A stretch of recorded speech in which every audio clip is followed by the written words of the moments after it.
এত সাদা সিধে যে কেউ তোমাকে বোকা বানিয়ে চলে যাবে। শুরু তো তোমার বাপই প্রথম করেছিল।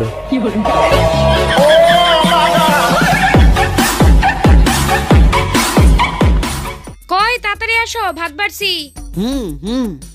হু কি তাড়াতাড়ি আসো। আরে আমারও তো সময় নেই, তাড়াতাড়ি আসো তো। ব্যাপার কি তখন থেকে হু হু করতেছে, দেহি তো যায় কি করতেছে।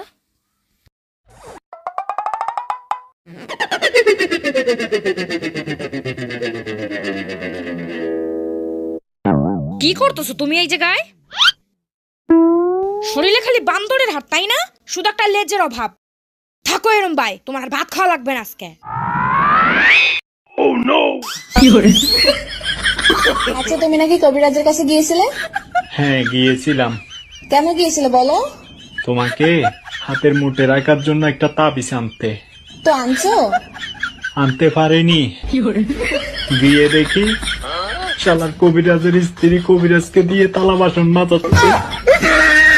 এই শোনো, যখন আমি রাগ করে বাবার বাড়ি যাই তখন তুমি কি করো? তোমার ছবি বুকে নিয়ে শুয়ে থাকি। ওরে আমার বাবুটা। আর যখন গলার আওয়াজ শুনতে ইচ্ছা করে তখন তুমি কি করো? মামুনের একটা খুজলিয়ালা কুত্তা আছে না, ওইটার পাছায় 2টা লাথি মারি। তুই কুত্তা, তোর জাত গোষ্ঠী কুত্তা। এই তোমার ভাই একটা পাগল মেয়েকে বিয়ে করতে যাচ্ছে, আমি কি করব? তো গিয়ে আটকাও ওকে। আমার বেলা আটকে ছিল। আচ্ছা ভাবি, আপনি দিন দিন ফর্সা হচ্ছেন, কাহিনী কি? কাউরে বলবেন না, আমি আয়ুর্বেদিক ক্রিম ব্যবহার করি। বলেন কি, তাই নাকি? তা আমার একটু দিবেন, আমি ওই জায়গায় একটু লাগাইতাম। ধরো মিয়া, আজ পর্যন্ত শুনছেন কয়লা ধুইলে ময়লা যায়?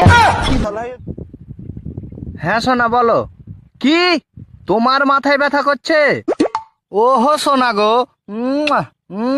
এবার ঠিক হয়েছে। আচ্ছা সোনা, ঠিক আছে ঠিক আছে।